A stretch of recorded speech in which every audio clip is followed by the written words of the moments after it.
All right, thanking and praising God this time for the way in which He gently tries to guide our focus away from our own needs too as we grow and mature to the needs of others in this chapter where Jesus is famously going to go at the Pharisees for doing quite the opposite in a chapter I want to call Centered for a time a term that as an older guy I've recently become acquainted with, as I've heard people describe the danger in becoming too focused or centered as the hero in your own story. That literally seems to be the problem that Jesus is identifying in Matthew chapter 23, the famous chapter of the woes to the Pharisees, that I think might break down into three sections. First of all, the first 12 verses describing the way in which they sit in Moses' seat, but the seat has declined since the day of Moses. Going on, he's going to pronounce the woes in verses 13 through 32, concluding the chapter in verses 13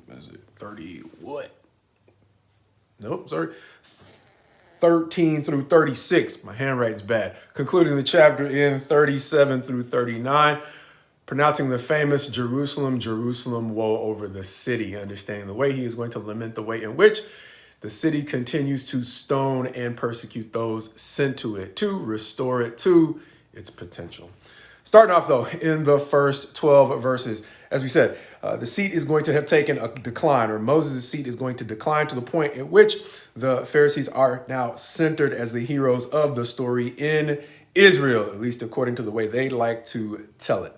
They're living according to a double standard, hitting some of the high notes in those first 12 chapters, first 12 verses, as we always say. Please read it for yourself because I'm doing a terrible job at trying to keep these close to 5 minutes. But the highlights of what I see Jesus bringing out in those first 12 verses include the fact that they live according to a double standard. And that is dangerous because the more you get used to a double standard, the more it leads to getting used to that standard and beginning to view life through that lens, which later on is going to lead to him at least 3 times calling them blind, really more than 3 times, but he's going to call them blind. But before we get there, he is going to talk about the way in which not only have they begun to adopt and crave double standards, their motives are to be seen and exalted once again as quite possibly what we would call as being centered as the heroes of Israel. Going on, they love, unlike chapter 12, where they show a clear indication that they have little to no compassion for people. They love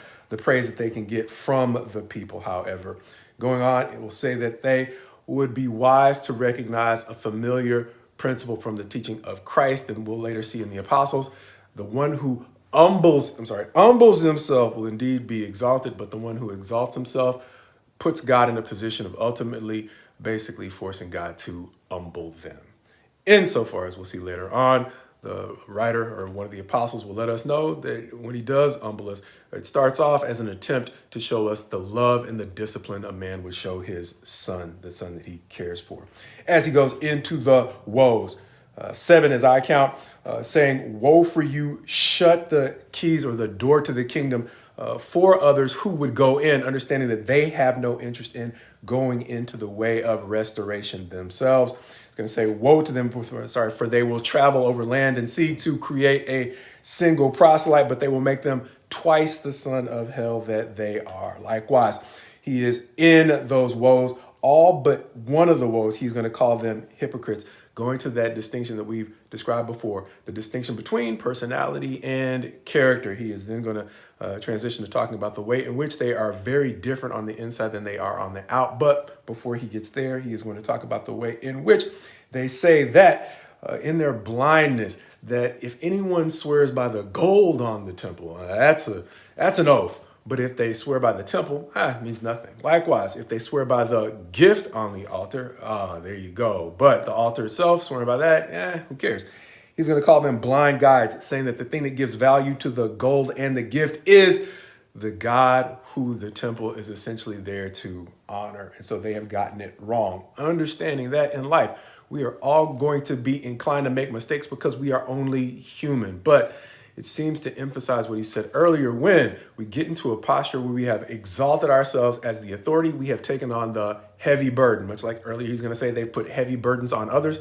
They're also taking on the heavy burden of, if you're going to be the authority, you got to get it right. And so now what they're finding out is they've taken on a burden or a standard that they can't measure up to because they don't clearly understand God well enough to say what's more important, the gold or the altar. They could get mercy for that mistake, but because they have set themselves up centered as the heroes of the story, they're now going to face the accountability that goes on with the praise that they crave. Going on, he is going to say that likewise they are blind because they tithe really well. They're great at giving their donations. However, they have ignored, right, the weightier matters of the law, justice and mercy and faithfulness, calling them blind guides. The ones who are, in the famous saying, more likely to strain out the net even while they swallow the camel. Going back to that whole concept of too blind to pull out the splinter in a brother's eye because they have a log that is, as he said in the Sermon on the Mount, blinding or obstructing their own vision. Going on to say, maybe even more pointedly toward their hypocrisy, he talks about the way in which they clean the outside of the cup, but still leave it honestly filthy on the inside, saying that they are filled with all kinds of greed and self-indulgence. Once again, that focus on self, going back to that theme of needing to be centered as the hero in Israel's story. He will then go on to talk about the way in which they are, again, hypocrites because they are outwardly presentable, but more like I think the term that we saw either back in Jeremiah or Ezekiel, where he rebuked them back in those days for being whitewashed tombs or for whitewashing over the sins of the people. He's going to say now the Pharisees have become themselves whitewashed, appearing outwardly clean, but inwardly, once again, being toxic, essentially, as we might describe it today, saying that inwardly they are filled with hypocrisy and lawlessness.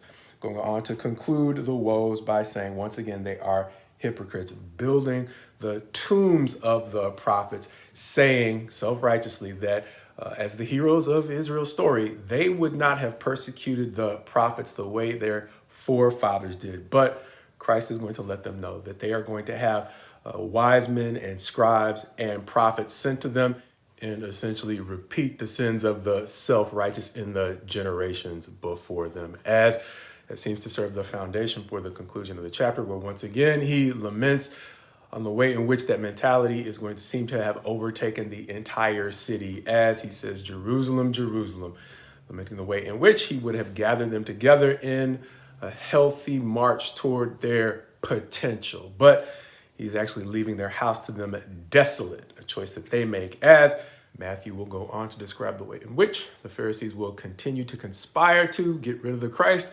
eventually enlisting the aid of the crowd, quite possibly the crowd, including some of the same people that he had once healed. A crowd centered around those who loved the praise of the people more than they actually loved the people.